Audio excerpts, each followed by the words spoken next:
On passe ça en direct de la Maison de la Culture Maisonneuve dans le cadre du festival Minifest. Bienvenue à Farouche! On est des femmes libérées, des féministes frustrées, des misanthropes brisées, des mal baisées. On aime pas s'épiler, on est entêtés. Oh yeah. Un peu sauvage chez bar, on fait ce qu'on veut notre corps. On est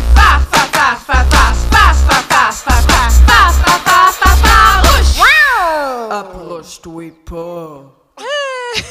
Toujours la même réaction à notre chat du début. Oui, c'est moi le chat. Donc, bonjour tout le monde, je m'appelle Coralie Laperrière et j'utilise le pronom elle. Oui, moi c'est Emna Achour, j'utilise aussi le pronom elle. Très contente d'être devant vous ce soir. Et on est vos animatrices de ce fabuleux podcast Farouche. Oui, puis Farouche vient juste de célébrer son tout premier anniversaire. La gang, on est bien excités. C'est ici même au Festival Minifest que l'année passée... Oui, il faut applaudir, oui! 1 an, wouh! C'est ici même, au Minifest, avec la comédienne Carla Mesquita-Onhon et la chroniqueuse et autrice Catherine Etier, que tout a commencé l'été passé. Qui était là par applaudissement l'année passée? Chuck, le technicien. Oui. Super. Non, mais c'est cool, ça prouve qu'on a plein de nouvelles abonnés et fans. Fait que merci d'être là. Applaudissez-vous encore. On est vraiment contents d'être là. Merci. Farouche, dans le fond, c'est comme The Office, OK? La première saison est un peu rough. Faut que tu persévères, mais une fois que tu t'accroches au personnage, c'est malade! Et c'est l'heure d'accueillir notre merveilleuse invitée, la députée de Mercier, membre fondatrice de Québec solidaire et présentement dans la course au co-porte-parole du parti, Rouba Gazal, tout le monde! Bonsoir. Bonsoir! Merci de m'inviter. Ben, merci tellement d'avoir... privilégié. Ah! Nous? Est-ce que je suis la première politicienne? Oui! Oui! Hey, c'est vrai! Yeah! On les choisit au compte-gouttes. On les trosse pas toutes. En fait, il y a France-Hélène Duranceau qui a souvent été à notre podcast, mais sans son consentement. Puis moi, je me suis présentée, en fait, en 2018. Mais pas à Québec solidaire, au Bloc Pot. Oh! Fait Fait que techniquement... Fait que techniquement, je suis un peu une politicienne. Fait que je suis la deuxième, ça va. mais on est tellement contents de te recevoir, Ruba. Les deux, on te connaît comme pour deux raisons genre différentes. Nous, on s'est croisés la première fois dans une manif pour la culture en 2021. Puis j'aime ça l'expliquer parce que moi, j'ai dit dans mon discours là, de manif, j'ai dit que le gouvernement nous disait de se réinventer, les artistes. Puis moi, j'ai dit, c'est au gouvernement de se réinventer. Puis après ça, toi, tu l'as dit à Sophie Durocher. Oui. Je me rappelle. Ben, excuse-moi, c'est ta joke. Combien je te dois? C'est ça, puis moi, je me rappelle, j'avais entendu ça, puis c'est là que je t'avais tagué, puis j'ai fait comme « Hey, c'est ma joke! » Mais tu l'avais dit, en plus, quand tu l'avais dit à Sophie, tu avais dit « Ah, ça a été dit dans la manif. » Mais c'est subliminal, là. Je l'ai pas fait exprès, je ne veux pas toutes les jokes. Non, c'était pas Gad Elmaleh.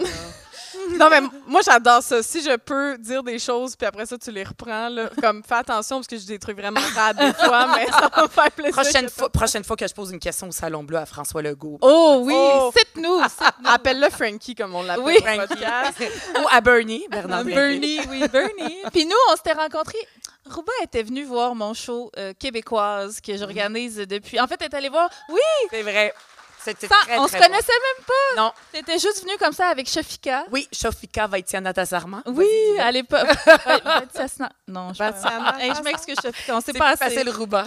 Oui, c'est plus facile, Rouba. Puis c'est un show. C'était la rappelle. première année que je le faisais, un show où est-ce qu'il y a que des femmes de la diversité culturelle comme humoristes sur le show. Puis là, Rouba qui débarque, puis elle est comme, on peut-tu prendre une photo? J'étais comme, oui, Rouba, on peut prendre une photo, s'il te plaît, prenons une photo. Fait que merci d'être là. J'ai adoré cette soirée-là. C'était vraiment, vraiment bon. Je veux juste shameless plug. On en refait un autre cet été, québécoise, si jamais. Là, 18 juillet au Osgang Plaza. On s'en reparle tantôt. On s'en reparle. Ben oui, puis merci. On est trop contents. En plus, c'est la fois qu'on voit Ruba. Invité. Merci à tout le monde aussi d'être ici. J'imagine la salle est pleine. Vous êtes venu me voir, hein? Oui, ça? oui. Pour Rouba. Vous avez raison. On fait de la propagande solidaire. Merci de m'inviter. Ça va me permettre de gagner cette fois. Oui, on espère. C'est ça, on aurait dû le faire en novembre. C'est ça, l'année passée, vous ne m'avez pas invité, fait que j'ai perdu. C'est ça. Là, ça va être différent. Parce que je suis venue ici. Oui, avec ta belle ceinture fléchée aux couleurs de la Palestine. Moi, quand c'est la Saint-Jean, je ne me promène jamais sans ma ceinture fléchée, mais aux couleurs du drapeau palestinien, parce que je suis d'origine palestinienne. Et donc, la Saint-Jean, vive le Québec libre et vive la Palestine libre, oui. Et ça... Ça, c'est juste pour vous raconter. C'est vraiment une idée que j'ai eue. J'ai dit, un jour, ça serait le fun d'avoir une ceinture fléchée aux couleurs du drapeau palestinien, parce que là, ça montre le maillage. J'essaie souvent de parler de ça, les personnes issues de l'immigration, mais tout à fait québécoises, métissées serrées, comme disait l'autre. Oui. Et c'est vraiment, je le pensais dans ma tête, puis c'est vraiment une dame de Québec qui, à force de m'entendre parler de la Palestine, bon, sur Twitter, les gens ils disent, coudon, t'es-tu députée de Mercier au Québec ou t'es la députée de Gaza? Ça, c'est ce que je reçois comme message sur X. Mais cette dame-là, elle a beaucoup, beaucoup aimé comment j'en parle, puis elle fait ça à temps plein. Une vieille dame à Québec, puis elle me l'a envoyé, puis je l'ai appelée pour la remercier. C'est vraiment beaucoup, beaucoup. Ça a l'air de rien, là, tout le monde regarde. Ça a l'air ringant, mais c'est très, très, très bon. Non, c'est magnifique. C'est notre nouveau commanditaire, d'ailleurs, la Madame de Québec avec les ceintures fléchées. J'adore. J'oublie son nom. Ouais. Mais merci, on voulait aussi souligner, on est le 21 juin aujourd'hui, donc on est la Journée nationale des peuples autochtones. Connaissez-vous vos 11 nations du Québec autochtones? Ça va être à l'examen, OK, la semaine prochaine.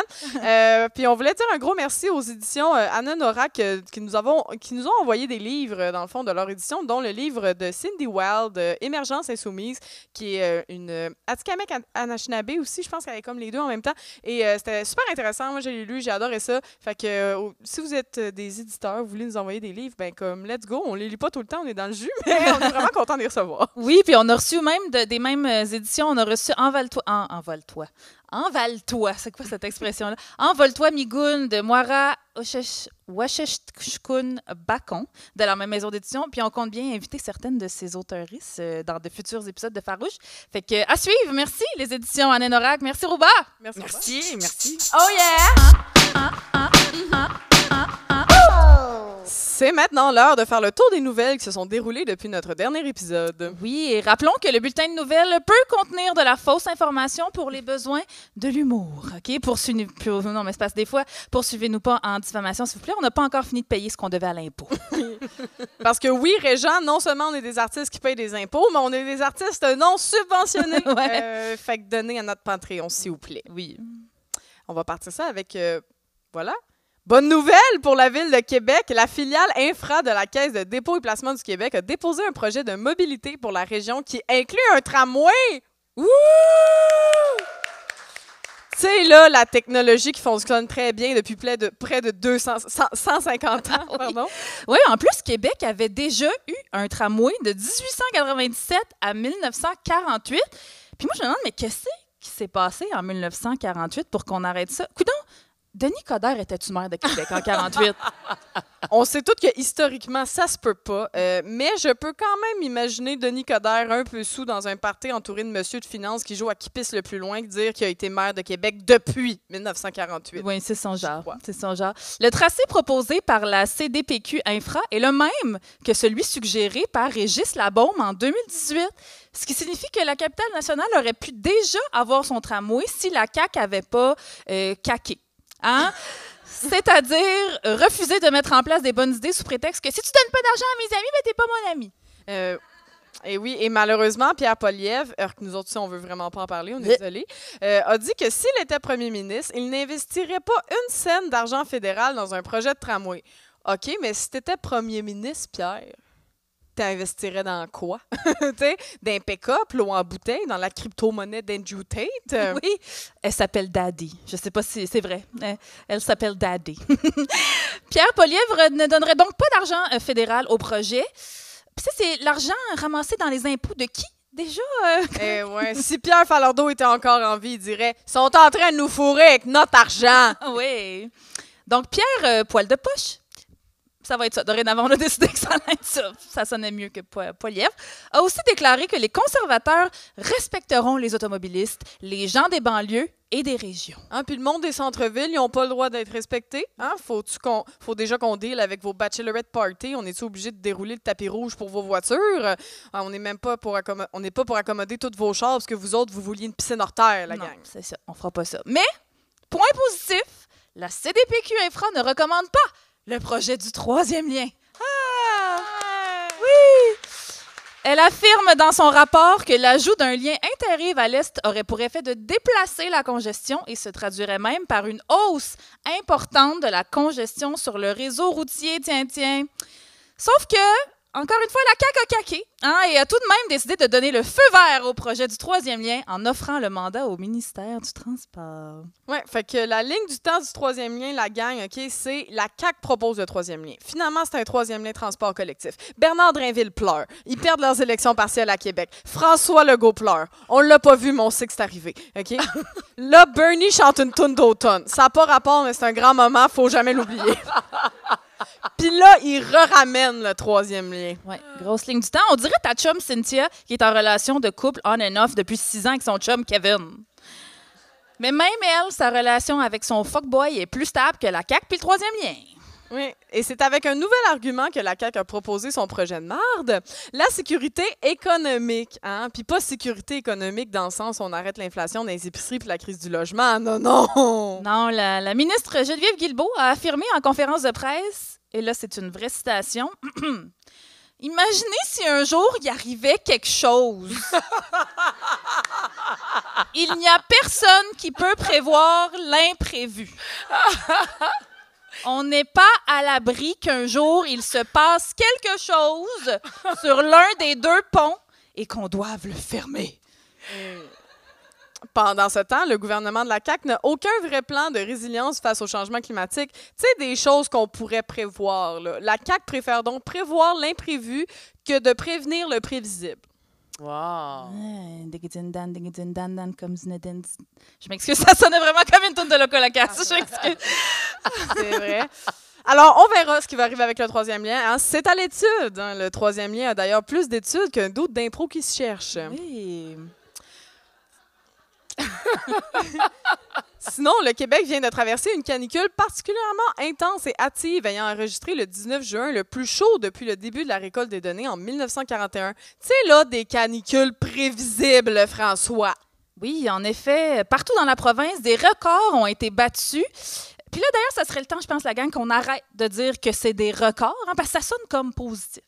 Ça fait genre, hey, on est rendu à 12 mois consécutifs de records de température moyenne. Yeah, wouh, on est du bon côté, là, comme on continue comme ça. Go, Kevin! Et seulement 1/3 des piscines extérieures à Montréal étaient ouvertes quand la canicule a débuté, ce qui a enflammé la twittosphère. Certaines personnes accusent Valérie Plante d'être en retard sur l'ouverture des piscines municipales, alors qu'elles n'ont jamais été ouvertes avant la Saint-Jean. Stéphane. On l'imagine, Stéphane. En effet, les employés de ces piscines, hein, qui sont des personnes en petite short rouge de 16 ans, on le rappelle, ben, sont présentement occupés. Ils ont leurs examens du ministère à faire dans des écoles non climatisées. Donnez-leur une chance. Sauf qu'il y a pire. Quoi, il y a pire que la planète qui brûle? Oui, Coralie. Ah, tu veux dire ce qui se passe en Palestine? Non, je veux parler d'une tragédie locale, Coralie. Ah, du 14e féminicide cette année? Non. Du concert de Pitbull annulé? Non! Oui, mais non, il y a des terrasses non conformes qui ont dû fermer durant le week-end du Grand Prix, Coralie. Ah non, les pauvres riches qui n'ont pas pu boire leur Cape Cod, qui est juste un esti de vodka canneberge, en toute quiétude. Oui. D'ailleurs, 1 minute de silence a été observée pour honorer les petites crevettes cocktail qui n'ont pas pu être servies entre 2 tours de piste de Monsieur Millionnaire qui brûle du gaz. Et en passant, Frankie, les conséquences environnementales du Grand Prix? Prévisible. Oh yeah! Merci, c'était notre petit tour d'horizon de l'actualité. Toi, Rouba, est-ce qu'il y a quelque chose, à part ce qui concerne ta propre vie, est complètement éclatée depuis le début de la course du cours? Honnêtement, j'ai l'impression que la canicule, c'est dû à 100% à cause des demandeurs d'asile. Tu sais, parce que Ah! c'est un pays chaud. Oui, Fait c'est qu'il la faute à amène la chaleur l'immigration. avec eux. C'est vrai. C'est Je vrai. pense, c'est ça. Il l'a pas encore sorti. Là. Je sais pas s'il écoute le podcast, il va peut-être dire « Ah ben oui, ça doit C'est être vrai, ça. » j'avais Il pas va pensé. allumer. Rendu là, on va lui donner François, des là. idées. Ouais, ça fait peur quand même. On va lui donner des idées de juste blâmer tout sur l'immigration. Mais comment, comment tu... Ah, Nous, à l'Assemblée nationale, oui. est-ce que les tables se flippent? Oui, on se posait ça tantôt, là. Non, mais c'est comme des pupitres pour comme les enfants. Tu sais, tu peux mettre des affaires, puis des cahiers, puis des crayons. Là. Fait que tu pourrais Ou des fois, flipper le dessus. Quand Caché dans... Ouais. Mais c'est fou parce que, tu sais, des fois, ils disent des affaires comme qui nous font vraiment sortir de nos gonds, comme qui sont vraiment fâchantes, mais on n'est pas toujours à l'Assemblée nationale, ce qui est une bonne chose pour notre santé mentale. Fait que là, tu le vois, puis on se fâche nous-mêmes, puis des fois, tu fais des entrevues, puis j'ai réagi, par exemple, à cette affaire-là. Les demandeurs d'asile sont 100% responsables de l'itinérance, de la crise du logement et tout ça. Mais ça arrive, tu sais, moi, je suis assise vraiment là, au Salon Bleu, en avant, puis je le vois, il est comme de biais ici, François Legault. Puis c'est surtout, moi, j'ai vraiment flippé, surtout par rapport au bureau du Québec en Israël. Ouais. Puis, à plusieurs reprises, moi, j'ai posé des questions, mais la façon que ça fonctionne, c'est nous, quand on pose des questions, les simples députés, bien, ce sont les ministres qui répondent. Fait que c'est la ministre des Relations internationales qui avait répondu. Mais à plusieurs reprises, c'est Gabriel Nadeau-Dubois qui a interpellé le premier ministre. Puis à chaque fois qu'il répond, je trouvais ça tellement horrible, ses réponses, tellement déconnectées, insensibles, que j'ai osé dire... C'est dégueulasse. Mais tu sais, j'ai pas le micro ouvert, là. Là, je suis assise.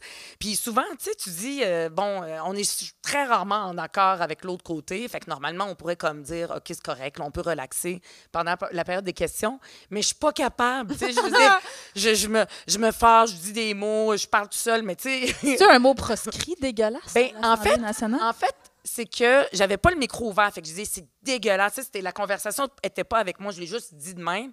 Puis là, Simon Jolin Barrette se lève. Lui, il se lève. Ça, c'était vraiment il y a comme 2-3 semaines. Il se lève et il dit « Madame la présidente, la députée de Mercier a dit des mots orduriers. » Il a vraiment dit ça. Voyons, la garderie! Allez voir le journal. Là. La cour d'école! Mais tu sais, comme quand on regarde ça à la télé, il faut le voir là, sur le site de l'Assemblée nationale, on ne m'entend pas. Fait que les gens, il y a plein de monde qui me textait, là. Il me disait « Qu'est-ce que t'as dit? Qu'est-ce que t'as dit? » Puis là, j'ai dit « Dégueulasse. » Oh, c'est plat. Tant qu'à faire. Mais j'ai été obligée quand même de le retirer, même si personne ne l'a entendu. Fait que j'ai dit « Je le retire. » Mais tout le monde, tu sais, les gens qui m'ont pas texté, ils savent pas ce que j'ai dit, là. Maintenant, oui. Maintenant, tout le monde le sait. Maintenant, c'est su. Maintenant, tout le Québec le sait. C'est quand même drôle parce que le mot « ordurier », c'est ordure, c'est comme oui, des ordures, c'est dégueulasse. En tout cas, ça a l'air plus vulgaire, mais finalement, c'est juste. On aurait pu le défendre. Mais c'est juste pour dire qu'on pourrait comme s'habituer, mais je sais pas, moi, c'est mon sang palestinien qui. Ben non, mais. je m'énerve. Le gomme à effacer en arrière de la tête. C'est dur, des fois. Sinon, tu peux dire, ben, regarde, on n'est pas d'accord, puis tu peux sombrer dans le cynisme. C'est pour ça que c'est important qu'on sorte de l'Assemblée nationale, puis qu'on aille.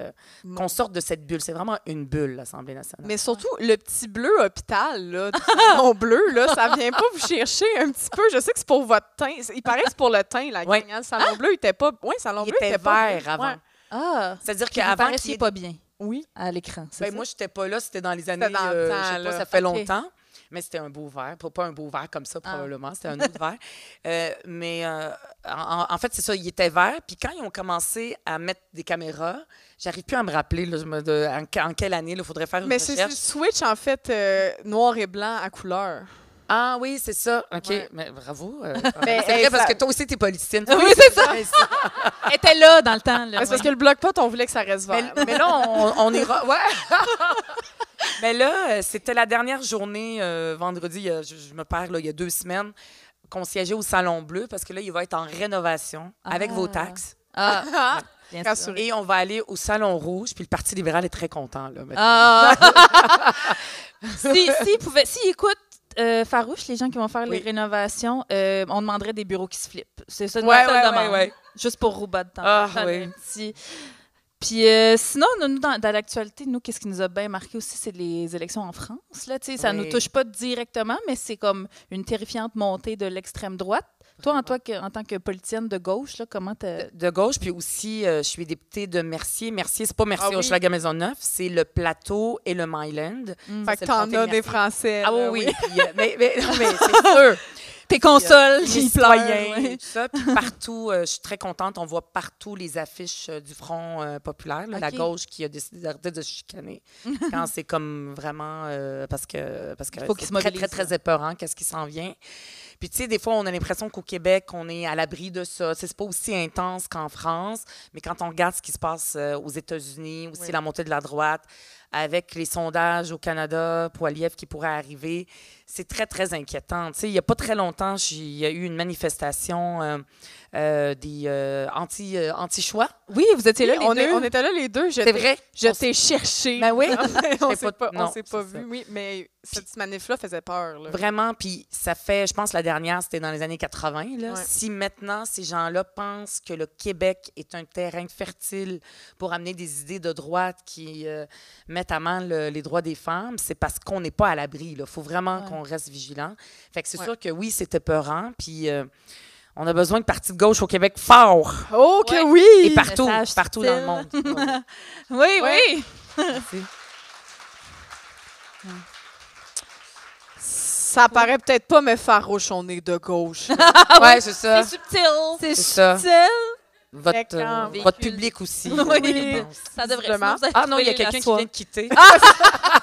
J'allais dire, sinon, la soirée va être longue. Oui, c'est ça. Toi, Coralie, qu'est-ce qui t'a marqué? Moi, ben, je vais pas dire comme si j'étais surprise, mais la terrifiante enquête du Devoir sur les policiers qui sont surreprésentés dans les cas d'agression sexuelle et d'alcool au volant. Bruit de qui-crée de personnes pas surprises. Mais oui, c'est Amélie Pineda, cette charmante journaliste d'enquête qui a encore été... mon amie! Et qui a encore été une fois... pas blanchie, je sais pas comment le dire, mais le conseil de presse... Encore pris son bord. a encore pris son bord suite à l'histoire avec Isabelle Haché et Julien Lacroix pour dire que oui, c'est une bonne journaliste d'enquête et elle a bien fait sa job. Eh bien, elle a fait une enquête sur les policiers, des différents corps policiers au Québec, là, que ce soit SPVQ, SPVM, la SQ aussi. Et les policiers sont vraiment surreprésentés dans les cas de violence conjugale, normalement dans les cas de criminels. C'est à peu près 23 % je pense, qui sont des cas d'agression sexuelle ou de violence conjugale. Et les policiers, quand ils sont devant la justice, ben, c'est à peu près 53 % de ces policiers-là qui sont accusés de violence. Et on rappelle que ces gens-là sont armés. Hein, et ça fait quand même peur quand on lit cet article-là parce qu'il y a vraiment des extraits, là, un petit trigger warning ici, si vous écoutez à l'audio de passer ça, mais des moments où, par exemple, les policiers ont encore leurs armes et ils menacent leur conjointe au téléphone. Et ça, je comprends pas. Des policiers qui donnent des preuves comme ça à la justice et après ça, ben, ils menacent leur conjointe en disant comme « Hey, j'ai encore mon arme de policier avec moi et je pourrais faire quelque chose avec ».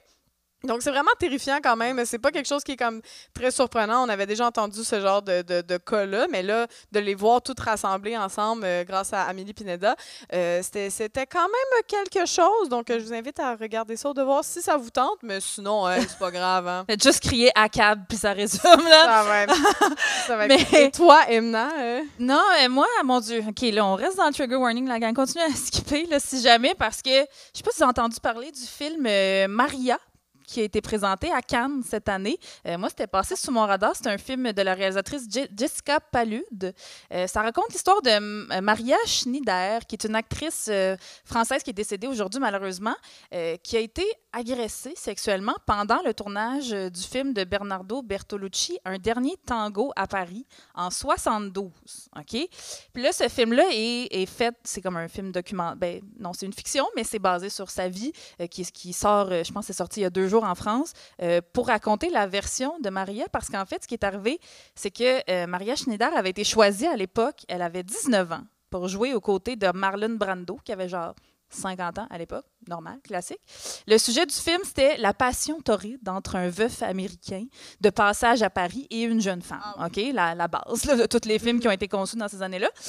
Puis, il s'est passé quelque chose de vraiment horrible pendant le tournage d'une des scènes. Le matin même, Bertolucci et Marlon Brando s'étaient consultés.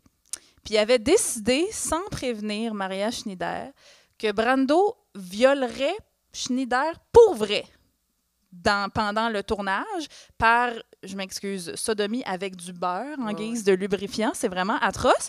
Puis, ça a l'air que c'était pour que l'actrice sente la rage et l'humiliation pour vrai. Et là, l'actrice a révélé après coup que ses larmes et ses cris pendant la scène, ben, ils étaient réels. Je ne peux pas croire que je n'avais pas vu ça passer.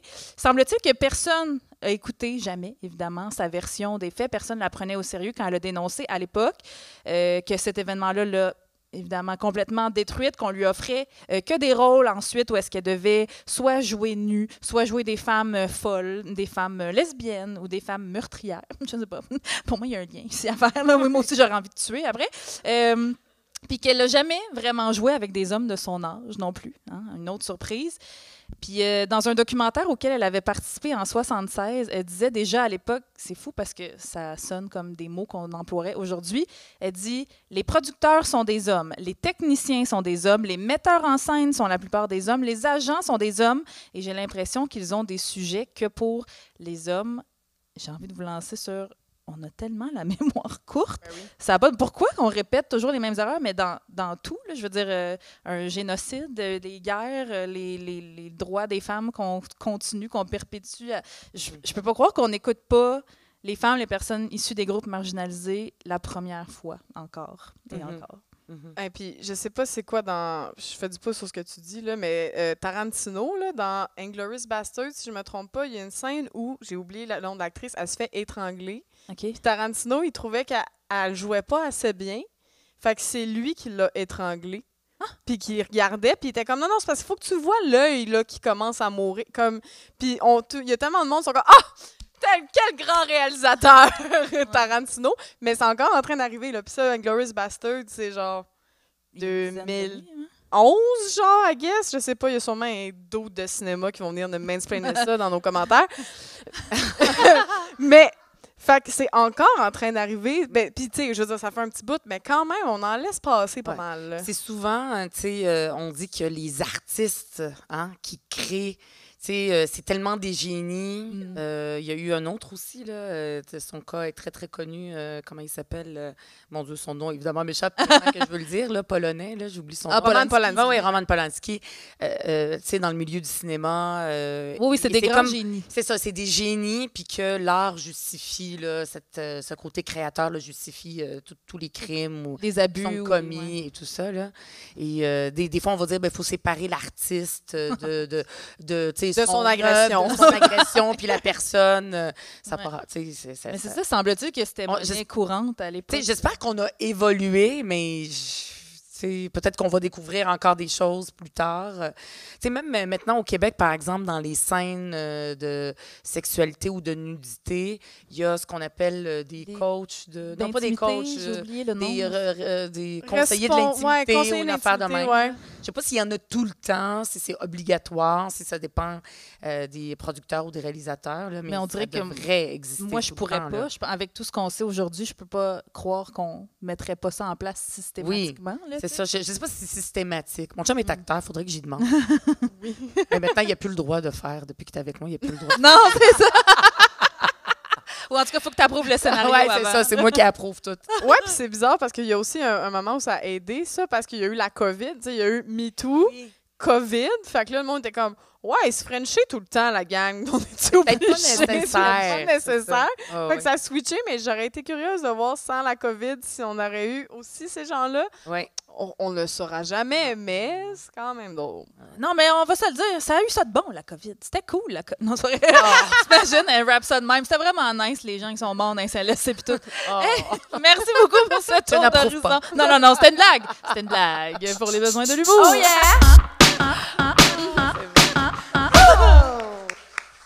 Mais on va poursuivre la discussion parce que c'est maintenant le moment du podcast où on pose des questions plus spécifiques à notre invité pour apprendre à mieux la connaître et à savoir comment se manifeste son féminisme au quotidien. Oui, ben là, moi, je voulais commencer par parler de toi de manière plus personnelle. On t'en a parlé souvent à l'Assemblée nationale, le fait que tes grands-parents ont quitté la Palestine à cause de la Nakba il y a plusieurs années. Toi, tu es né au Liban. Oui. Tu es arrivé au Québec. Mais j'ai pas vécu au Liban. Je suis née au Liban, puis ma mère a accouché là. OK. Parce qu'elle voulait être proche de sa mère. Puis après ça, elle est allée aux Émirats arabes unis. Où mon père, ils étaient déjà installés là, quand ils sont mariés. Et j'ai vécu là mon enfance aux Émirats arabes unis, un pays pétrolier. Oui! Wow! À côté de l'Arabie saoudite. Fait que j'ai vécu mon enfance là. J'ai aussi mes sœurs qui sont nées là, mon frère. Puis je suis arrivée au Québec, j'avais 10 ans. Je parlais pas un seul mot de français. Wow. Fait que j'ai appris ici le français. Mais c'est merveilleux. Puis ça ça te fait quoi de voir des années plus tard? T'as jamais vécu en Palestine? T'as jamais eu l'occasion de le faire? J'ai jamais même visité. Ça a été comme un projet qu'on voulait faire avec ma famille. Il y a beaucoup de gens, je connais des gens, des Palestiniens, des amis qui ont visité. Mais moi, toute ma famille, c'est soit ils sont un peu partout à travers le monde, mais la grande majorité sont au Liban. Puis je suis allée les visiter quelques fois. Mais en Palestine, on n'a plus aucune famille proche. Peut-être des gens très, très éloignés. Ils ont tous vraiment quitté. Mais cette identité palestinienne a toujours été présente. Puis moi, je dis souvent, toute mon enfance, mes parents me parlaient du rêve d'un jour avoir un pays. Le pays, la Palestine. Oui. Ils parlent pas du Québec parce que c'est pas encore ici. Là. Oui. Aux Émirats Arabes Unis, t'es comme le Québec, on visite pas le pays. C'est hot. On fêtait la Saint-Jean aux Émirats. C'est vrai. C'est pas vrai. Mais j'avais entendu des entrevues, je pense, de la députée en France, là, Rima Moubarak, je pense, oui. Qui parle de cette espèce de droit de visiter son pays d'origine qui lui a été comme volé. C'est ça. Elle, je pense qu'elle vivait, je ne sais pas si c'était en Syrie ou en Jordanie, là, j'oublie. C'est vrai. Moi, parce qu'il y a eu des réfugiés en Jordanie, dans plusieurs pays. Moi, c'était au Liban. Oui, c'est tous les Palestiniens de la diaspora. Il y a toujours ce rêve-là du droit du retour. Tellement que j'ai une sœur, 15 ans plus jeune que moi. Elle est née au Québec. Et ma mère, la première chose qu'elle fait, elle appelle ma grand-mère, qui à l'époque habitait au Liban. Là, elle est décédée. Et elle lui dit, tu sais, elle lui envoie les papiers, l'acte de naissance. Puis là, ma grand-mère, elle s'en va dans un bureau au Liban pour sortir un papier qui dit que ma sœur, qui est née ici au Québec, est palestinienne. Parce qu'il y a pour garder ce droit du retour. Fait que moi, j'ai mes papiers qui prouvent que je suis palestinienne pour qu'un jour, s'il y a le pays de la Palestine, qui est comme tellement difficile avec la situation actuelle, là, pour qu'on puisse un jour revenir. Fait que ça, c'est très, très marqué chez tous les Palestiniens. Là. C'est vraiment beau. Ouais. Moi aussi, j'ai ça. On a ça en Tunisie, pas évidemment pour les mêmes raisons, mais mon père m'a enregistré quand je suis née ici pour que je puisse avoir la citoyenneté tunisienne et tout. Puis là, j'ai voulu, il y a quelques années, j'étais allée en Tunisie pendant plusieurs mois, puis je voulais faire mon passeport, pour comme, je sais pas, réclamer cette citoyenneté tunisienne. Ils n'ont jamais trouvé mon papier. Oh non! Puis on s'est rendu compte des mois plus tard qu'ils m'avaient mis la mauvaise année. Ça veut dire que 3 ans plus tard. Ça veut dire que s'il y a le pays de la Palestine, peut-être que ça ne voudra plus rien dire, mon papier. Non, il va vouloir dire quelque chose, mais peut-être que tu vas avoir genre 10 ans plus jeune comme moi. J'avais. C'était un peu. Non, ça se prend bien. Puis, on en a parlé un peu tantôt de la problématique du Bureau du Québec à Tel Aviv. Oui. Est-ce que pour les gens là, qui ne savent pas encore full c'est quoi, peux-tu expliquer un peu vite la problématique pour ces gens-là? Oui, bien en fait, le Québec, qui n'est pas un pays, on a quand même des délégations à l'étranger un peu partout dans différents pays. Et là, le gouvernement, puis c'est une idée de Fitzgibbon, il était très, très fier, Pierre Fitzgibbon, le ministre de l'Économie. Ça fait quelques années, et ça fait quelques années qu'il travaillait à instaurer un bureau puis du Québec à Tel Aviv pour faire des affaires, pour que des entreprises québécoises puissent aller dans toutes sortes de domaines économiques, aller faire des affaires puis de la business. Puis, donc, cette idée-là datait de quelques temps parce qu'on n'en avait pas au Québec. On n'en avait pas à Tel Aviv. Et là, il y a eu ce qui s'est passé le 3 octobre dernier. Puis, il y a eu les attaques contre Gaza. Puis là, le gouvernement, il s'est dit, on ne peut pas l'ouvrir tout de suite parce qu'il y a quand même une guerre. Donc, on va attendre pour la sécurité. C'est pas une bonne idée. Fait que là, ça avance. Le nombre de morts augmente à Gaza. Le gouvernement Netanyahou est accusé de risque plausible de génocide, de crimes de guerre, etc. Et là, le gouvernement dit, on a assez attendu. Là, on va l'ouvrir cet été. Parce que là, la sécurité, c'est correct. Fait que je comprends pas leurs critères. Et là, ils ont décidé de l'ouvrir. Mais je veux dire, on n'a pas un bureau du Québec dans tous les pays du monde. Pourquoi est-ce que c'est si nécessaire d'en ouvrir un à ce moment-là? Moi, j'ai porté une pétition à l'Assemblée nationale qui a été signée par 12 000 personnes. C'est quand même beaucoup. Signer une pétition de l'Assemblée nationale, c'est pas très évident. C'est pas facile. C'était beaucoup. Puis je l'ai déposée à l'Assemblée nationale et on a posé des questions. Puis malgré ça, le gouvernement ne veut rien savoir. Fait que ça prend une pression populaire forte quand même là, pour qu'à un moment donné, ils se disent, faudrait peut-être qu'on se garde une petite gêne. Mais là, malheureusement, ça va ouvrir cet été. Ouais, c'est peut-être déjà le cas. Oui, c'est ça, encore une fois. La gang se mobilisait. La mobilisation populaire, oui. Ouais. Non, mais c'est ça. Puis à aucun moment, ça a été comme, la sensibilité de... avec ce qui se passe à Gaza. C'était vraiment, non, pour des questions de sécurité. Ouais, puis une des questions qui était posée, ben, c'est quoi la ligne rouge? Parce qu'eux autres, ce qu'ils disent, puis tu sais, d'une certaine façon, c'est vrai, c'est que ben, on a un bureau en Chine. Donc, la Chine ne respecte pas les droits humains. Oui, je comprends, mais là, il n'y a pas de génocide. Puis peut-être qu'il faudrait réviser quand on ouvre nos délégations, pour quelles raisons, qu'est-ce qu'on veut faire avec ça. Le gouvernement, pour lui, ces bureaux-là, c'est des bureaux de commerce. Alors que dans d'autres gouvernements, par exemple, au début, l'idée, c'était de faire connaître la culture québécoise, de peut-être un jour, si on veut devenir un pays, de pouvoir avoir une reconnaissance de ces pays-là. Un peu comme la Palestine. La Palestine n'a pas d'ambassade, mais elle a un consulat ou des bureaux, je ne sais pas comment ils appellent ça, par exemple à Ottawa, à Paris, une délégation palestinienne. Donc, ça existe là, des pays, des nations qui ne sont pas des pays. Donc, c'est très, très bien que le Québec fasse ça, mais à un moment donné, il faut tracer une ligne rouge. Un génocide, je veux dire, s'il y a un génocide, donc c'est correct. Ça devrait être le deal breaker. C'est pas correct. Ouais, génocide deal breaker. Ouais. C'est quand même assez... C'est immoral, c'est immoral. Oui, vraiment, complètement. Puis c'est un peu bizarre, parce que je trouve que je sais pas s'il y a bien des fans d'histoire du Québec ici, mais tu sais, le Québec a comme tout le temps soit une histoire avec Israël, donc ils sont comme, tu sais, Israël, c'est un petit pays d'à peu près 8-9 millions de personnes, ça ressemble au Québec. Puis il y a beaucoup de monde qui ont utilisé Israël pour, mettons, dire que c'était un argument pour l'indépendance, mais il y a aussi beaucoup d'indépendantistes de gauche qui ont utilisé l'argument de la Palestine, puis du rapprochement entre la Palestine puis le Québec, parce que il y a carrément des felkistes qui sont allés s'entraîner en Palestine. Donc, il y a des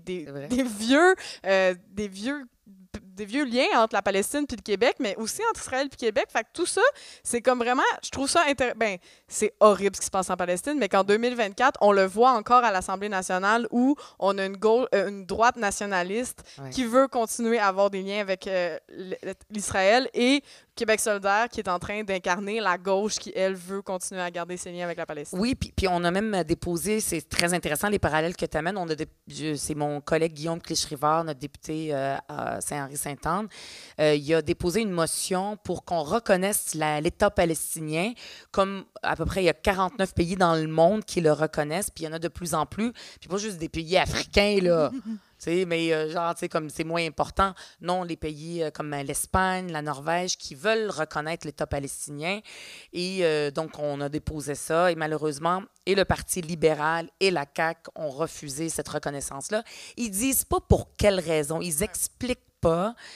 C'est sûr qu'il y a un mouvement qui est sioniste très fort, qui est une idéologie politique. Là, ça n'a rien à voir avec la religion et tout ça. C'est vraiment une idéologie politique de dire, ce territoire-là appartient aux Israéliens depuis toujours, alors que ce que Québec solidaire, on réclame, puis plein d'autres mondes de la gauche, c'est d'avoir deux États côte à côte qui vivent ensemble. Puis même ça, il y a des gens, par exemple, des Palestiniens, qui me disent « ça ne marchera pas deux États, il faut un État avec les deux peuples. » En tout cas, c'est bien compliqué. Moi, je trouve que deux États, ça serait bien qu'ils vivent dans la paix, les Palestiniens et les Israéliens. Mais le parallèle que tu fais est intéressant parce que moi, je dis souvent, j'ai deux nations, la québécoise et la Palestine, la palestinienne, mais je n'ai pas de pays. Et donc, je veux un pays. Le premier qui l'a gagne. Ouais. Mais oui, justement, c'est quoi pour toi? Tu dis souvent que tu es une enfant de la loi 101, on le voit sur tes réseaux sociaux. C'est quoi pour toi? C'est sûr que tu n'as pas la même définition que François Legault. Fait que c'est toi pour toi, l'identité québécoise, c'est quoi? Oui. Bien, tu sais, moi, quand je suis arrivée au Québec, c'est vraiment une émotion. C'est-à-dire que quand je suis arrivée au Québec, je ne suis pas descendue en bas de l'avion, puis tout de suite, je dis « Vive le Québec libre! » Tu sais, c'était pas comme ça. Là, comme Charles de Gaulle, dans le fond. Oui, c'est ça. Ton balcon. Sur le balcon. Fait que c'est pas comme ça. Tu sais, je suis arrivée en 1988. Donc, la construction de mon identité québécoise s'est faite petit à petit, tranquillement. J'ai appris le français, j'ai côtoyé des gens québécois et je me suis sentie appartenir à ce peuple. Et j'ai senti même que les ancêtres, tu sais, de Caroline, tu sais, les Laperrières, là, tes ancêtres, bien, c'est comme mes ancêtres d'une certaine façon parce que je vis dans cette nation-là, dans le Québec que ces gens-là ont construit. Fait que c'est le Québec, c'est toutes les personnes qui habitent ce territoire-là, puis qui y habitent tout simplement. Après ça, comment ils se sentent à l'intérieur, plus Québécois, plus Montréalais, plus Canadiens, on s'en fout, c'est des Québécois. Puis moi, j'ai beaucoup reçu du Québec, pour vrai, là. Tu sais, je le sais très, très pertinemment que si mes parents n'avaient pas fait le choix de venir au Québec, puis qu'on était restés, par exemple, au Liban, où c'est pas facile pour les Palestiniens de vivre aussi au Liban, j'aurais pas eu les mêmes chances. J'aurais certainement pas été députée au Liban. Là. Tu peux pas, quand tu es palestinien, être député. Donc, j'ai reçu, puis il y a une générosité du peuple québécois qui est tellement extraordinaire. Puis il y a aussi, ce malaise identitaire, c'est toujours cette peur de disparaître qui existe, qui fait que, des fois, le peuple québécois veut qu'on l'aime. Mais pourquoi il nous aime pas? Pourquoi il y a du Québec bashing? Aimez-nous, aimez-nous. Il y a beaucoup de ça, puis que je trouve touchant, mais que malheureusement, des fois, ce malaise identitaire, cette peur de disparaître, est utilisé d'une mauvaise façon par les politiciens. Et on vient titiller un peu la peur de l'autre, qui vient changer notre société, qui parle pas, ces gens-là qui parlent pas français dans leur chambre à coucher et tout ça. Fait que, tu sais, il y en a qui l'utilisent de la mauvaise façon, alors qu'on pourrait l'utiliser d'une plus belle façon, parce qu'il y a du beau au Québec. Fait que moi, c'est vraiment mon expérience qui fait que je me sens québécoise. Après ça, si mes parents avaient décidé d'aller à Toronto, comme beaucoup de leurs amis, peut-être que je me serais sentie torontoise, puis que j'aurais aimé l'Ontario. J'ai aucune idée. Là. J'ai comme l'impression que c'est moins fort, là, l'identité ontarienne, que probablement que l'identité québécoise. Mais moi, je l'ai embrassée totalement parce que j'ai eu le temps de construire mon identité québécoise. Puis il n'y avait pas des politiciens qui disaient l'immigration, c'est la faute de l'immigration si le français recule, etc. Il n'y avait pas ça.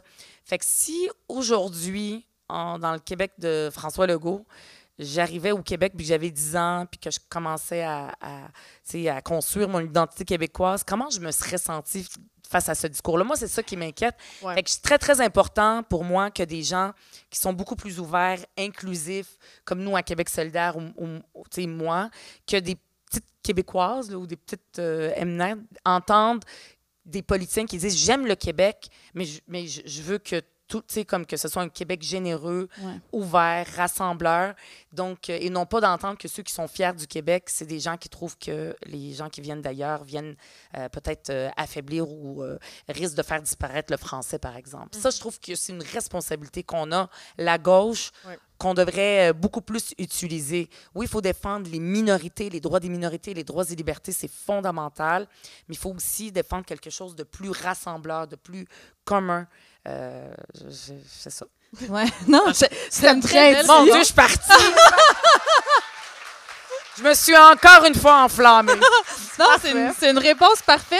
Puis c'est drôle, ça m'amène à te poser la question parce que si on se rappelle de tout ce qu'elle vient de dire, moi, mettons, la souveraineté, c'est pas l'affaire qui vient me chercher le plus, justement parce que j'ai été blessée, parce que je me suis pas sentie incluse. Même à l'époque, j'en parlais avec Coralie de... C'est quoi son nom? Option nationale? Jean-Martin Hossan, que a priori, j'aimais ses idées puis que je voulais, mais je sentais dans son discours une espèce d'affaire de on est blanc, de souche, non, je me sentais pas incluse. Évidemment, QS est un parti qui est pour la souveraineté. Oui. Fait que toi comment... c'est pour convaincre une MNA, parce que je sais que aussi le Québec indépendant que QS a en tête n'est pas le Québec négatif que moi j'ai en tête des fois. T'sais. Je comprends. Puis toi, tu es plus jeune quand même. Fait que tu étais peut-être, tu as vécu toute la charte des valeurs. C'est ça. Et ça. Peut-être que ça peut ébranler quand on est plus jeune. T'sais, moi, je me disais tout le temps, quand il y a eu la charte des valeurs du Parti québécois, une chance que moi, je suis convaincue que je suis québécoise. Il n'y a personne qui pourrait ébranler ce sentiment à l'intérieur de moi. Mais si c'était pas... si j'étais encore dans la construction ou c'était encore plus mou, ça aurait été horrible, c'est sûr et certain. Bien, tu sais, comment dire, dans n'importe quel pays, même le Canada, si Poilièvre, comme tout le monde pense, va arriver, bien, ça ne sera pas un beau Canada, puis ça va être comme un Canada qui va nous menacer les droits des femmes, qui ne sera pas tous les bras ouverts, ah ouais, on veut des immigrants, tu sais, ça ne sera pas ça. Fait que ça, ce côté-là, ce risque-là d'être plus à droite ou plus fermé à l'immigration va toujours exister dans n'importe quel pays dans le monde. au Québec, comme au Canada, comme partout ailleurs. Fait que, tu sais, j'aime mieux qu'on le vive ici entre nous qu'avec le Canada, tu sais, ce côté négatif.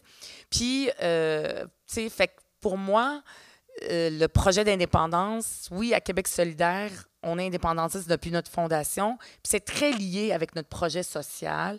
C'est lié avec le projet environnemental, tu sais, de sortir de l'État pétrolier canadien, de ne pas envoyer des milliards de dollars de notre argent dans des pétrolières alors qu'on a des énergies propres. C'est aussi de protéger notre langue, notre culture. Mais c'est surtout, des fois, je m'analyse pourquoi je suis si indépendantiste. C'est-tu parce que mes parents parlaient beaucoup, beaucoup du pays, puis là, j'ai comme transposé ça au Québec quand j'étais enfant. Mais des fois, j'ai l'impression, tu sais, je te parlais de ce malaise identitaire qui est exploité, la peur de disparaître. Elle existe toujours.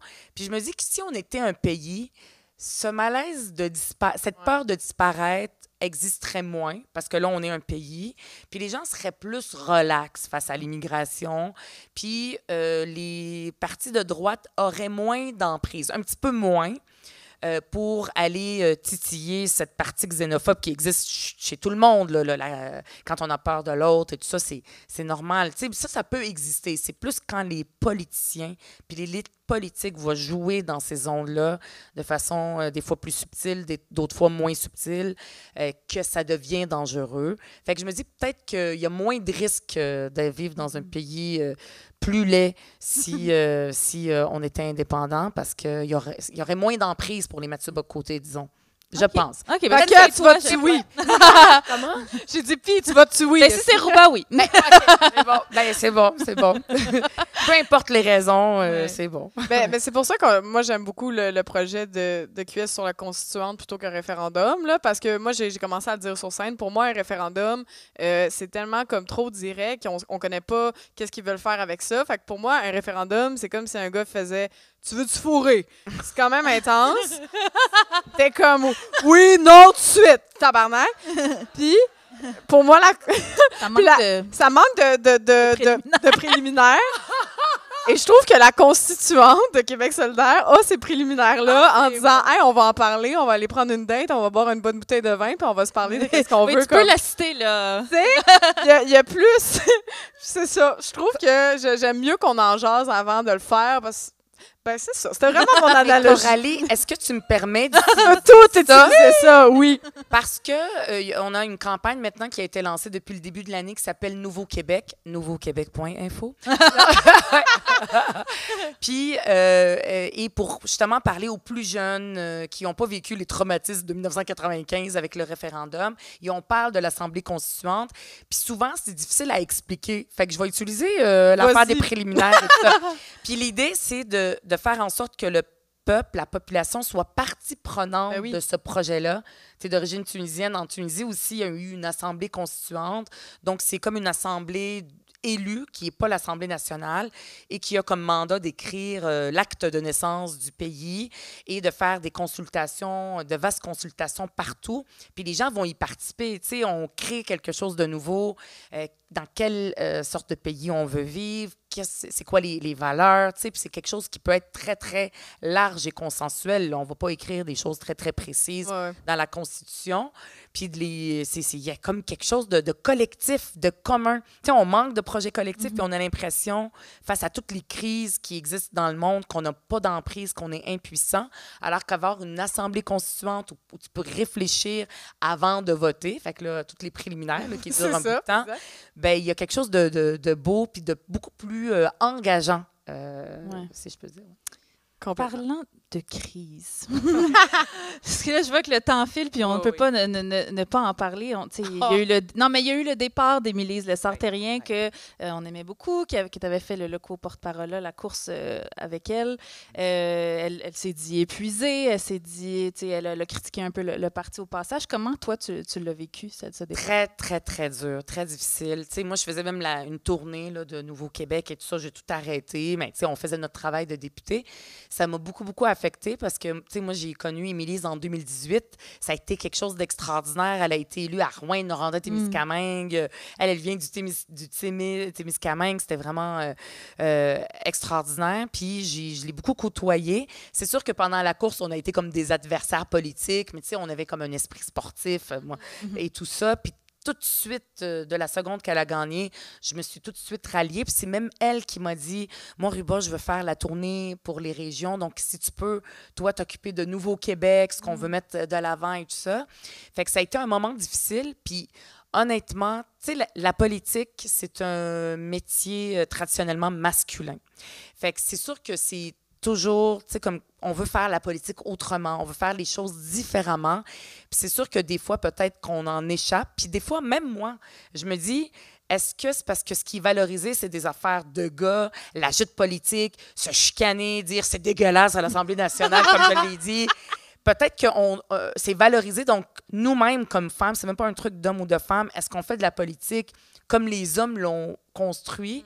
Puis, Émilie, c'est une fille extrêmement sensible qui a envie de faire les choses différemment. Puis, à un moment donné, peut-être qu'on l'a échappé. C'est un échec. Gabriel, lui, il a reconnu qu'il n'a pas vu les choses aller. Puis, moi, j'étais proche d'elle. Je voyais que ça allait pas et tout ça.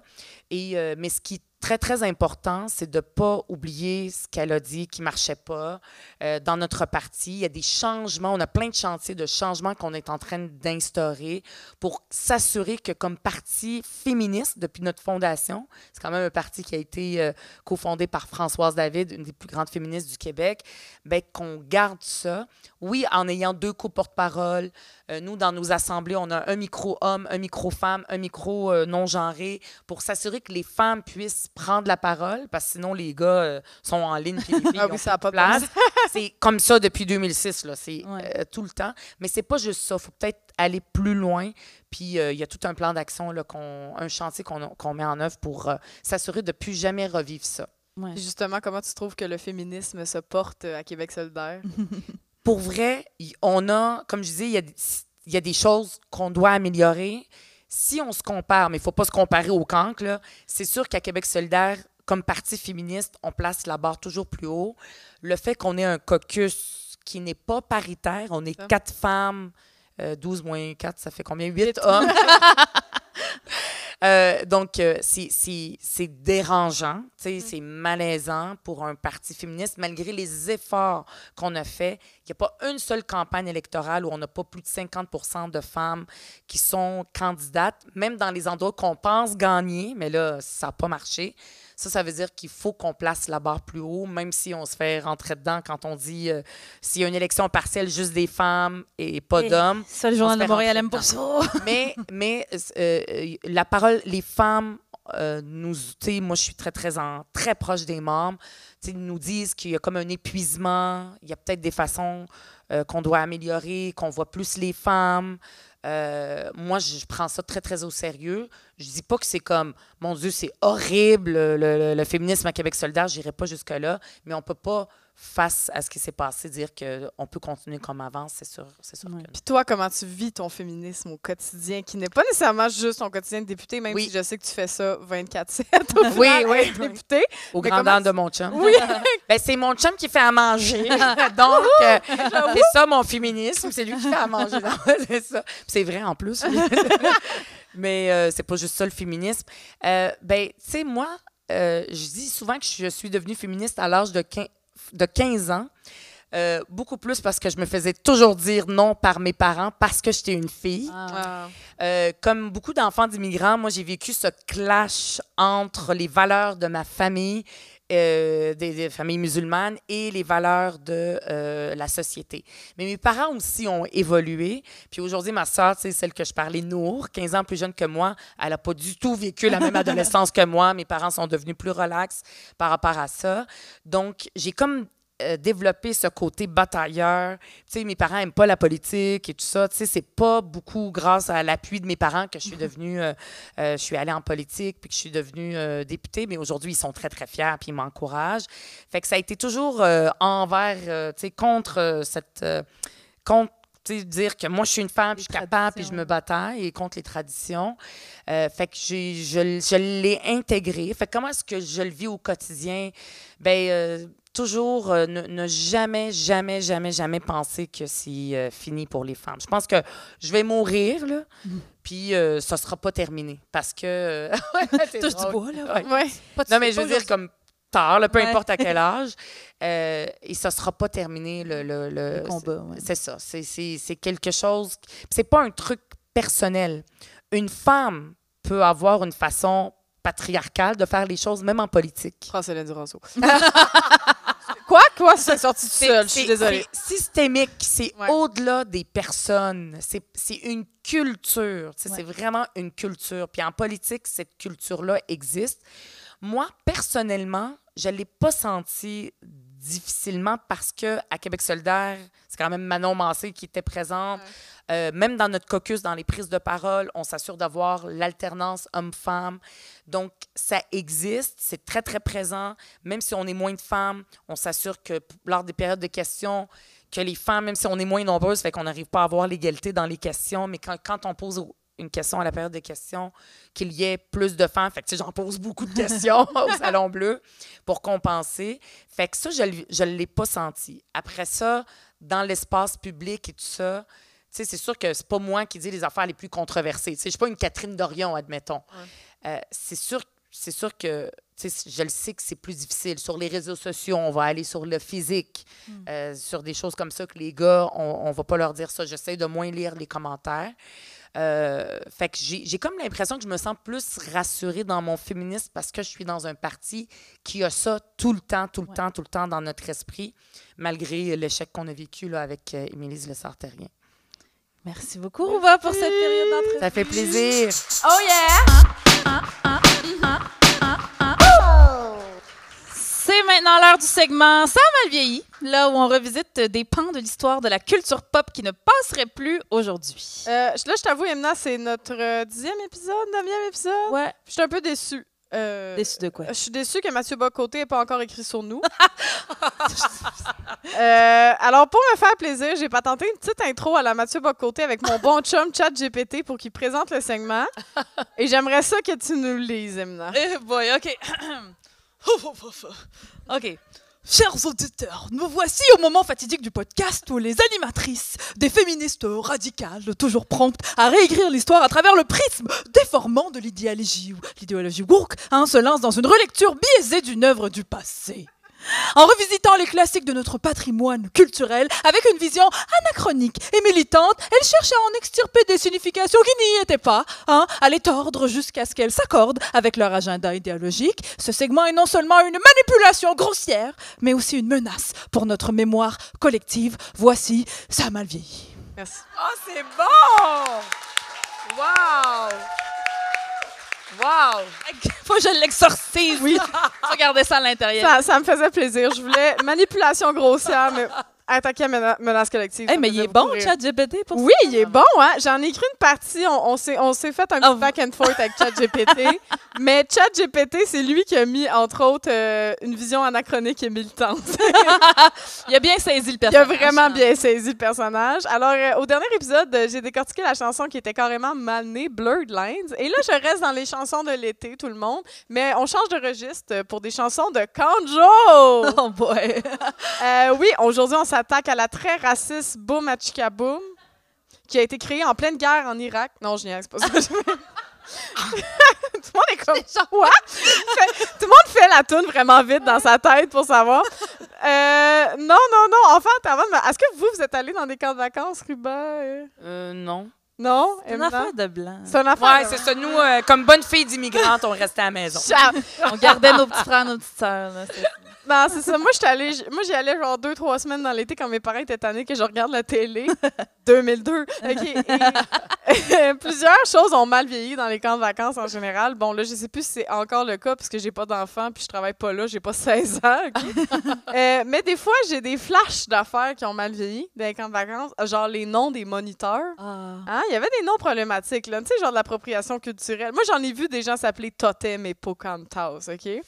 Et là, il y a sûrement du monde qui nous écoute, que c'est ça leur nom de camp. Mais là, je vais vous parler d'une chanson qui me fait graisser aujourd'hui des dents et c'est l'histoire de la chanson. C'est, en tout cas, faire une phrase avec ça. La chanson de la petite mandarine. Il y en a qui s'en rappellent. OK, il y a une version française, il y a une version québécoise. On est au Québec, on va chanter la version québécoise. Puis là, je vous avertis, si un jour on s'attaque à Aladdin, c'est un nouveau monde, pas un rêve bleu. Okay? Alors, on va la chanter ensemble. Je vais faire mon monitrice de camp de jour et vous allez devoir répéter. OK? Bon. OK. Connaissez-vous l'histoire? Connaissez-vous l'histoire De la petite mandarine. de la petite mandarine Qui s'en allait un soir. qui s'en allait un soir Au bal de Cherry, sa copine. au bal de Cherry, sa copine. En chemin, elle rencontre En chemin, elle rencontre un jeune garçon citron un jeune garçon citron qui lui dit viens, je te montre qui lui dit viens, je te montre comment danser le rigodon. comment Comment danser le rigodon. Stop, on arrête. Girl, mandarine, tu le connais pas ce gars-là. OK? Puis t'as-tu pensé comment tu vas rendre tes amis inquiètes de pas leur dire. Là, tu dis à ton ami Cherry que tu t'en viens à son bal, puis finalement, t'es comme, ta minute, il y a un inconnu qui veut me montrer à danser le rigodon. En tout cas, il n'y avait pas de cellulaire dans ce temps-là, j'aurais été inquiète en plus. Et on continue. Et pendant qu'il dansait, Et pendant qu'ils dansaient, pendant qu'ils s'embrassaient, pendant qu'ils s'embrassaient. je connaissais pas ça, le rigodon and chill. Ah ouais, ça frette, en rigodon. Non, mais on va se le dire, il y a des moves, le petit citron, hein? Il perd pas de temps, il est pressé. Non! Je te- Non! Je refuse. OK, on poursuit. Le jeune garçon citron Le jeune garçon citron a eu un zeste déplacé. a eu un zeste déplacé. Un zeste déplacé! On parle d'un viol! Quel euphémisme! C'est qui a écrit cette chanson-là? Julien Lacroix? Un zeste. Non, mais il y avait eu des comportements problématiques. En tout cas, OK. 3 mois plus tard, 3 mois plus tard, la petite mandarine la petite mandarine a dit à sa maman, a dit à sa maman, Maman, j'ai eu un gros pépin. Maman, j'ai eu un gros pépin. Plot twist, c'est mineur, tabarnak! OK. On continue. 6 mois plus tard, 6 mois plus tard, la petite mandarine la petite mandarine a eu un petit bébé a eu un petit bébé qu'elle appelle à la Clémentine. qu'elle appelle à la Clémentine. Yeah! J'ai tout. Fait que la mandarine et une Clémentine cute. Vous rendez-vous compte que c'est une chanson sur une mère-enfant? J'ai jamais eu de cours d'éducation sexuelle de ma vie, mais à 8 ans, j'apprenais qu'un viol, c'était un zeste déplacé. Puis on n'a jamais su, quand on était kids, c'était quoi les options de la mandarine. Tu sais, la mandarine n'était pas obligée d'avoir sa Clémentine, la gang. Tu sais, allez les enfants, on va chanter une chanson sur le date rape. Puis je suis désolée, j'ai pas fait de trigger warning avant cette tune, mais je pensais que personne allait me croire. J'avoue. Et c'était ça. Oh yeah! Ah, c'est bon. Oh, merci Coralie. Désolée de vous avoir toutes imposé la petite mandarine, mais on va terminer ça avec ton édito, Emma. Oui. Ah, ça va-tu, monsieur? Je pense que je me pose cette question-là 114 fois par jour. Puis spécifiquement, monsieur. Hein, parce qu'entre vous et moi, je m'inquiète un peu moins pour la santé mentale des madames et des personnes non-binaires, parce que c'est certainement pas cette gang-là qui s'achète un pick-up au lieu d'aller en thérapie. Bon. Donc, au monsieur qui interrompt ma marche de liberté sur Mont-Royal piétonne et par le fait même la toune I'm Every Woman de Whitney Houston en plein refrain, alors qu'il fait à peu près 70 degrés à l'ombre avec l'humidex, avec un « Yo, mademoiselle, t'es-tu mexicaine? » Non. Toi? Je sais pas. Il l'était pas. Il l'était pas, mais ça va-tu? Ça va-tu, monsieur? Ça va... Parce qu'il n'y a pas de bon moment pour nous harceler dans la rue, messieurs. Aucun. Hein? Le catcalling n'est jamais opportun, jamais bienséant, jamais le bienvenu au party années 80 du La Tulipe non plus. Nostalgie, hein, quand même. Mais si, par je ne sais trop quelle force des dieux, vous vous sentez trop interpellé par ma grande beauté, hein, mon eyeliner on fleek, ça arrive, mes chevilles dénudées, et donc incapable de juste continuer votre journée et me calisser patience, peut-être travailler sur votre timing. Parce que quand j'ai le dessous de toton trempe puis une coulisse de sueur, qui part de mon cervelet pour finir sa course là ou mon bidet Excel, jour après jour? Non, mais pour vrai, tous les jours, j'ai un très bon transit intestinal. Je mange beaucoup de fruits frais. Des clémentines. Des clémentines. Puis que dans une journée comme celle-là, même le gars du loup-garou du campus en faune ne réussirait pas à me sortir de mon agonie caniculaire. Non, mais le suivez-vous sur les réseaux sociaux? Brandon Quinn, ça a très bien vieilli. Brandon Quinn. Le loup-garou? Le loup-garou. Okay, non, pas Merton. Non. Merton. Okay. Non, team loup-garou. Ben, messieurs, votre arrivée dans ma vie, comment je vous dirais bien ça, n'est jamais salutaire. OK, jamais. Fait que baissez les yeux, changez de trottoir, puis de grâce, essayez pas de jouer aux charades avec mes origines. OK? Ça va-tu, monsieur? Il y a aussi un mouvement pro-natalité terrifiant qui prend de l'ampleur avec la montée de l'extrême droite un peu partout. Puis ça s'est rendu jusque chez nous. Je ne sais pas si vous avez vu ça passer. Il y a un chroniqueur que je ne nommerai pas, d'un journal que je ne nommerai pas, qui s'inquiète de la baisse de la natalité au Québec. Puis on s'entend, c'est surtout la baisse de naissance de bébés blancs qui inquiète souvent, n'est-ce pas? Et qui blâme, attention, 2 points, ouvrez les guillemets, certains courants féministes extrémistes, des blessures psychologiques ou une idéologie environnementaliste radicale et mortifère. Ça va-tu, monsieur? Mortifère, oui, une idéologie environnementaliste qui cause la mort? La seule mort qui pourrait être causée, c'est si on finit par enfin eat the rich, parce qu'il n'y aura plus rien à manger quand ta négligence climatique et ton acide Hummer de l'année vont finir par détruire tout ce qui nous reste comme terre arable. Ça va-tu, messieurs? Je pense pas. Je pense pas, là, les copains. Je pense qu'il est temps qu'on s'assoie puis qu'on fasse un petit tour sur le site de l'Ordre des psychologues du Québec. Là, ça va pas bien. D'ouvrir des livres de temps en temps aussi, puis d'écouter autre chose que le podcast à Joe Rogan, peut-être. Laissez les femmes puis les personnes de la diversité de genre disposer de leur corps comme elles l'entendent. Pour l'amour, je peux pas croire qu'on doit répéter ça encore en 2024. Mais en même temps, nomme-moi une fois dans l'histoire où les hommes ont écouté du premier coup. Oh yeah! Merci beaucoup, Emna. C'est ce qui met un terme à cet épisode spécial farouche. Oui, avant de vous laisser partir, on avait quelques remerciements à faire. Merci à notre invité, Rouba Gazal. Merci au Minifest et à tous les bénévoles qui ont rendu cette belle soirée possible. Merci à Chuck, à la captation, à la technique. Merci à la Maison de la Culture pour le bel accueil. Merci à Véronique Bilodeau pour le super arrangement professionnel de notre jingle. Merci aux fabuleuses auditeuristes qui nous écoutent. Et merci à toi, my sister from another other, Coralie Laferrière, tout le monde! Merci à toi, Emna Chaud. Merci à vous, cher public, de vous être déplacés.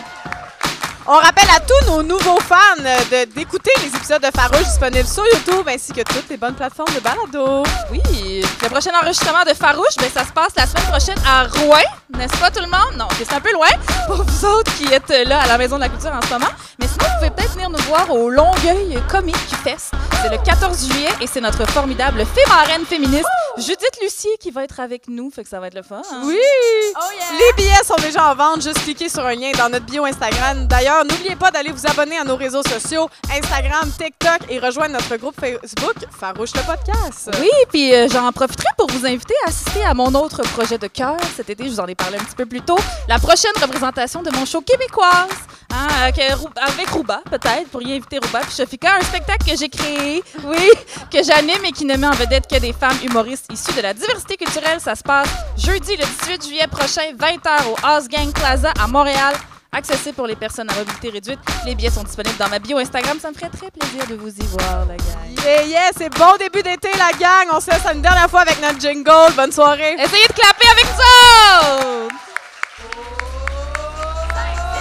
On est des femmes libérées, des féministes frustrées, des mises en brisées, des mal baisées. On aime pas s'épiler, on est entêtés. Un peu sauvage chez bar, on fait ce qu'on veut, notre